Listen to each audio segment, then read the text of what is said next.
Hello, Hamish here from Mortgages Online. I've got Gary with me, a seasoned property investor, has been in the Herald a few times. We're going to talk property market, right, Gary? Yeah, let's get into it. Yeah, what do you think? What's happening out there, mate? Well, obviously the property market is really slowing down. If you look at only the medium house prices from the RNI, NZ, etc., you're not going to get the full picture because those prices are generally houses that probably have settled recently, but they've been purchased a couple months ago, right? Really, what you need to really check is the for example, if you're in Auckland, Bath and Thompson, the auction success rates. So normally a decent market, you're looking around 60% auction success rate. Mm-hmm. Most recently, it dropped as low as 25%. Wow. Okay, so that's massive. A big shift. That's massive drop, right? So if that continues, you're gonna start to see a buildup of inventory. That's right, and things like that. And obviously, very soon, it's probably already starting now, is that vendor expectation is going to have to drop. Yeah. In order to meet the sale. Now, I'm not saying every house in the market is going to be stay on the market. The ones that, for example, there's always the demand for homeowners, right, looking to upgrade their home or buy their first home, etc. But so what I've seen in the market is really because of the triple CFA changes, the banks have really tightened up in terms of lending criteria, etc. And that's obviously flow onto the market because most of the people buying in the market today they need to get a mortgage, right? So really, triple CFA and the banks is really causing this. This in my opinion, and consequently now you're seeing the effects of that. And then obviously you don't have that FOMO anymore.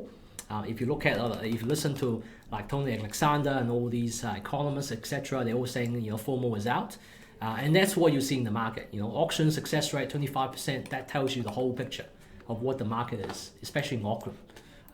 And that's pretty much it. Sums it up. Well, I think it's interesting that you point out the triple CFA, right? So that is one factor.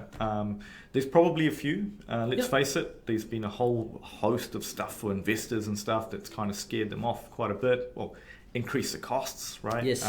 Rents can only go so much, right? Because people were now paying more in fuel, more in grocery bills. They can't all just compete for higher rents. It's just not going to happen. But on a positive light, let's look on the horizon at some of the things that might lead to a little bit more strength later on in the market, but also maybe some opportunities, right? Yeah. Well, opportunity is probably another video because it's, before we go to the sunrise, there's more, right? There's more to it than just triple CFA. On LinkedIn, I post like 6 reasons why I think property market is heading towards a winter. And then obviously subsequently, the word credit crunch has been used. So it's not just triple CFA as well. The other thing is we're not getting the migrants as we're getting in the last few years.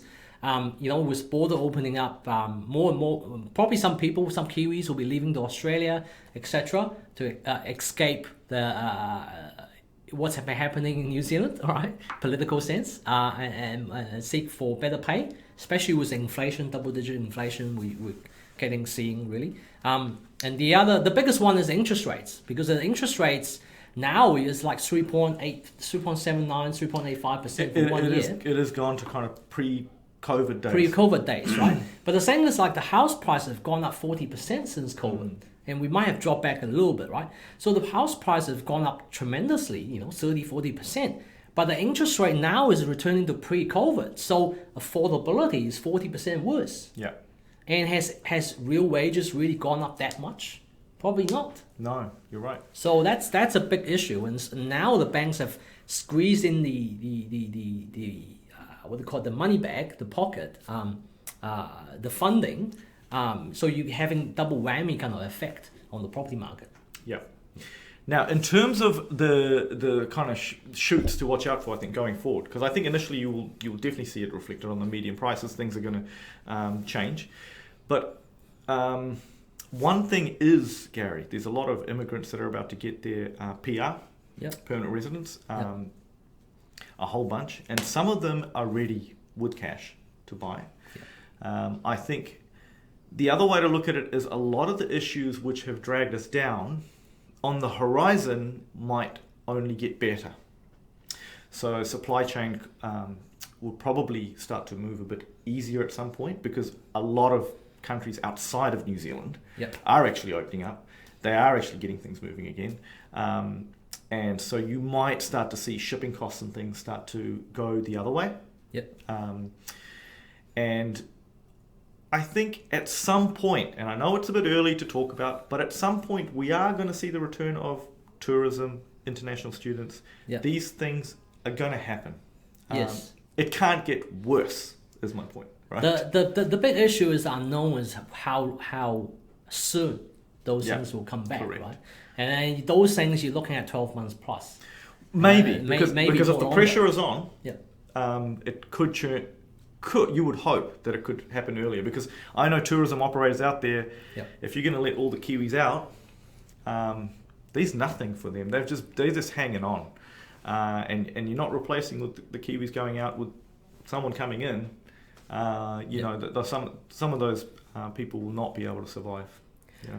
Well, I mean that's the problem is the next 12 months that especially for the economy is that you got a shortage of people, skilled people. You got a really rising interest rate. Yep. You got a dampening, slowing property market. That's not going to help the economy. And you know, if the time horizon is 2-3 years, I'm positive. But the problem is now is the in immediate 12 to 18 months, especially with the banks, you know, tighten their credit, interest rate going up. Those are the two biggest issues. Yeah. And then if the property market stays like this, stays really low, where the auction rate is so low and all that, people Yeah. are less likely to pull the trigger to buy the property. They could also affect people pulling the trigger to do a major home renovation Yep. or buy a new car, etc. With petrol prices $3 now, right? Depending which car you drive, what kind of car you drive.